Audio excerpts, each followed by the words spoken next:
hear? Yeah, we're hearing you now. Mr. Waite? Okay. Mr. Yes, Waite? good afternoon. Yes, Cliff, how are you? I'm good. We are reporting that your party leadership, the officer core of the party, is split over that statement defending Dr. Dayton Campbell this evening. We have it on very, very good authority. All four vice presidents and your deputy chairman expressed their opposition to the stance taken by the leadership. Is that so?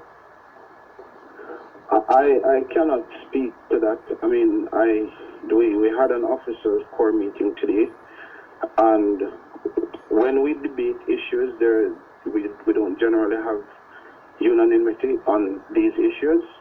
You have persons expressing different views, but we debate, and at the point of a decision, we all agree to that decision. So the statement... But you may have persons carrying different views. I cannot speak specifically to who has what view. Well, let me ask you, the statement issued by the leadership this afternoon, does it have the full support of the officer corps, including your four vice presidents and your deputy chair? As far as I'm aware, there's collective responsibility where the officer corps is concerned and where the statement is concerned. That's not answering my question, though. Collective responsibility, yes, is not to say yes or no. Does the statement have the support of your four vice presidents, including your chairman? I'm not going to take tales out of school and to communicate. Can you deny what we're reporting? What I will say to you is that we don't generally have everybody having the same view. Well, I'm putting it to you. Issue. I'm putting it to you. I'm giving you an opportunity to deny what Nationwide is reporting, that the statement issued by the party leadership does not have the support of the four vice presidents, including the chairman and the deputy chairman. Deny that. Members of the officer corps may share different views, but the statement enjoys collective responsibility from the officer corps. Let me put it to you in another way, Mr. Waite. How many persons make up your officer corps? Well, you know, I'm not the officer corps. I think it's about 14. Do you have a majority of members who supported the position that was detailed? I did not do a count. I'm really not going to. So how did you decide? How did you? Hold on. Let's be brutally frank about this. Yes. Let's be brutally frank. Please be. When you started out just now, when I joined, I heard you say civil war, and I'm not speaking specifically to the officer corps. But the truth of the matter is that it is no secret to Jamaica of the internal challenges that we're having in the People's National Party. And so on almost any issue, persons are going to take particular views which may be motivated by different things. On this particular matter, persons may be guided by conscience, but it is a difficult issue. Persons may be guided by how they view what the bar is for somebody to step aside. So a number of issues collide when making a decision on this. However, what I will say to you, a statement such as this could not be issued unless it enjoyed majority support.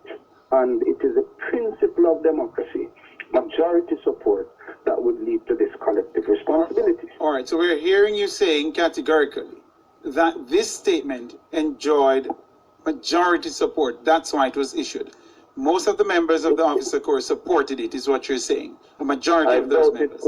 I'm pretty sure it could not have been issued otherwise. Well, would you be brutally honest and tell me, though, Mr. Waite? I have been. I'm going to ask you. You haven't asked you the question yet. Yeah. When it gets to the point that your chairman and your four vice presidents disagree, isn't that extraordinary?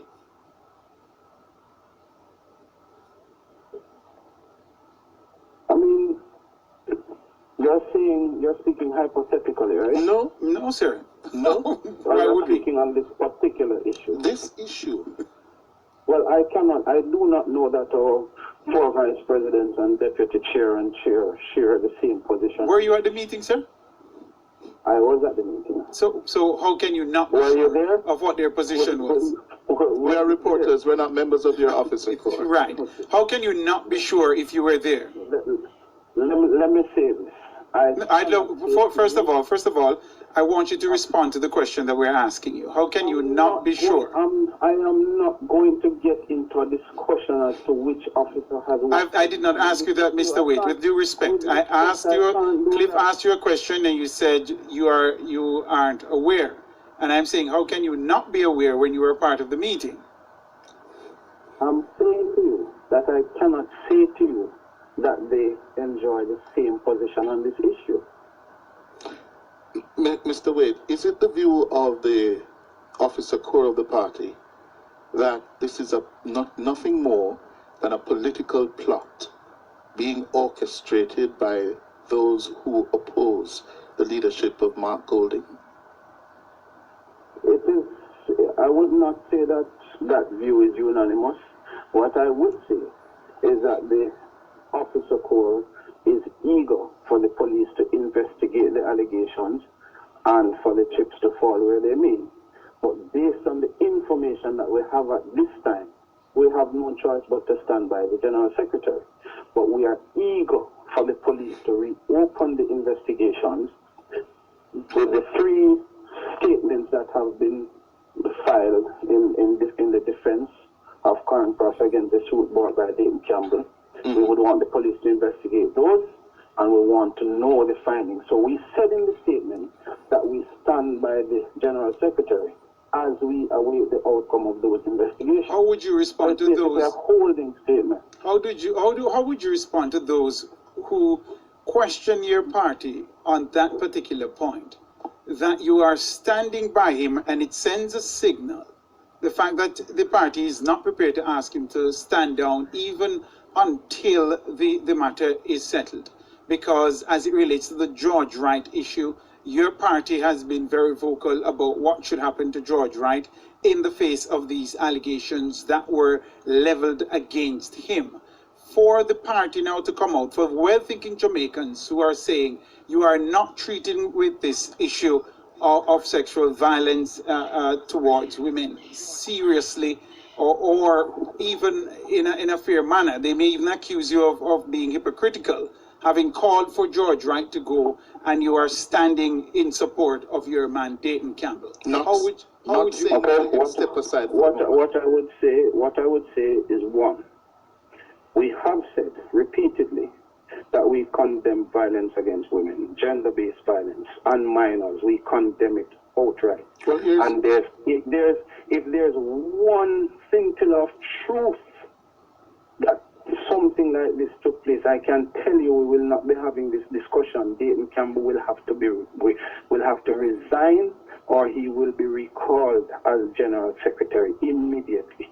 That's one. Two, in relation to the George Wright issue, there are apples and oranges. Up to this point, George Wright, well, one, there's a video. No one, he has not said he was in or not in the video. We know that a report was made to the police by both parties. He has not said whether or not he was in the video. He has not communicated, he has not denied, he has not confirmed, he has not rejected, nothing at all. It's just zero silence. On Dayton Campbell's side, he has vehemently denied the allegations. The police, they have investigated and they have called for witnesses and so on to come forward. Dayton Campbell has, Dayton Campbell has filed a suit, and in her defense, in Karen Cross's defense, these 3 statements emerged. Now, these 3 statements, the date on them predated the investigation by the police, when the police was calling for witnesses. So there are so many questions. Mr. Waite, Mr. Waite, yes. Those matters are to be decided.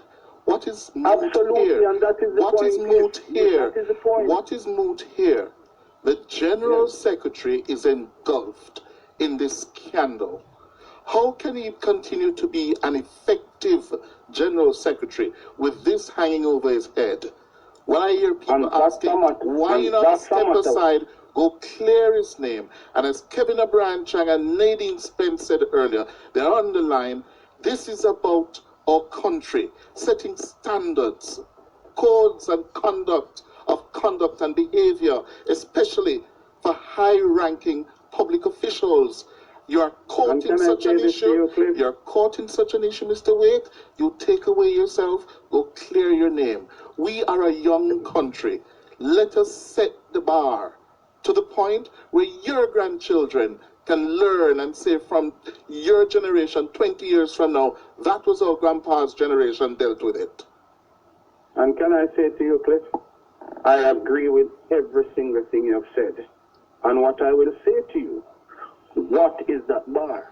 What is that standard? You take away yourself. Allow me. Could you invited me on the program to hear my perspective? I did. Just allow me. You did say your perspective. So there's an allegation, right? Names redacted. The police investigated. It is a matter before the court now. It's a civil matter. That will be decided. That will be decided. It is no longer a matter of just say. It is before the court, Basil Waite. Have now been filed, and we are actually writing to the police because they have said they're not reopening the investigation. You are diminishing the office of General Secretary. To the police. What is so wrong in having the General Secretary take away himself or clear his name and come back? If I have one question for you. Oh. At what point do you recuse or take a leave of absence or resign? Is it at the point of when you have a matter that is now in point of being charged? Let me tell you, when you have a matter such as this, of such high public interest and concern, that is in the courts, you take away yourself and go focus. Who brought it to the court? It's not Dayton Campbell did. Dayton Campbell did. He filed a lawsuit. He filed it. Yes. And in response to that suit. Let me ask you a question. How do you feel about the fact that these statements, the dates on them, and I'm assuming I am not going to stand in judgment of that here now. I'm going to the law and the justice system will do that. But in the meantime, how can we have, just like how we can have George Wright, in the parliament, with this thing hanging over his head? Why should we have Dayton Campbell coming here from time to time, pontificating as PNP General Secretary? Have you spoken to George Wright? Has he denied these allegations? Has he said he's not the person in the video? Listen. We both know the answer to that question. But let me ask you. We have asked. I don't know if he has spoken to Nationwide. No, you would have heard it in the news, sir. We don't have private conversations with him. Spoke to a producer. I don't know. We have attempted to speak with him. We have not. I have not heard of him in Parliament or anywhere else. That's because it has been widely publicized that he has taken leave of absence. Denied the allegation. And you are correct on that, and that's the information that we have. But let me ask you this: Karen Cross, still a member of the People's National Party, she has filed these in her statement to submission to the court. These allegations again have resurfaced.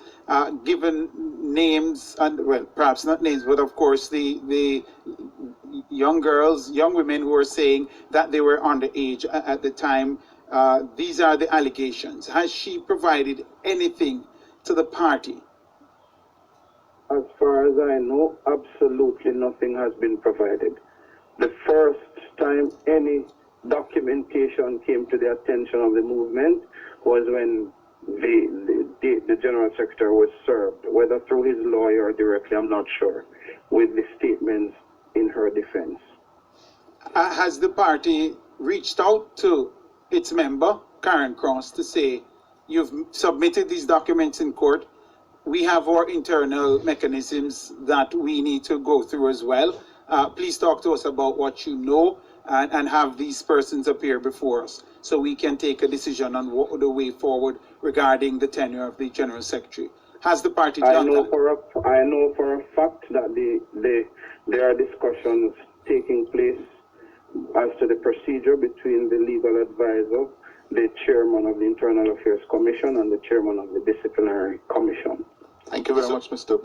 Tyrone, we're well out Yes, of time. we are. It's well after 6 Thank you o'clock. very much. Thank you Yeah, for thank joining you us. for having me. But Kevin O'Brien Chang, Nadine Spence, 2 years still there? Yeah, man. Yes, I'm still here. Kevin, your reaction to what you heard there from Basil, if you can do it in 15 seconds. Myopic. The entire PNP is myopic. They're fighting each other. What is the country thinking of them? What's good for the country? And where is the more sense of morality? I hear the political, taking sides. But what's their sense of morality? Actually, it's as Nadine says, can this organization survive as a national entity? Nadine Spence? It has so significantly compromised itself, though, that you can't take the PNP seriously. It cannot stand on a matter of principle. Because if it's faced with the same challenge, it caves in. It cannot hold itself to the standards that it expects to hold other people to. And quickly, do you agree with him that the party takes this matter of gender-based violence and of course, all these ills being perpetrated? Very few institutions in Jamaica are clear on what that means and what their position is. Very few. And when the rubber hits the road, you see what that means. People pontificate, people talk, but when the rubber hits the road, people can't hold themselves to what they speak of on this issue. Come back to the point, Andrew Holmes is the man to set the standard right now, We have to leave it there. Thank you very much. Nadine Spence, Kevin O'Brien Chang. That's This the has cover been story. the cover story.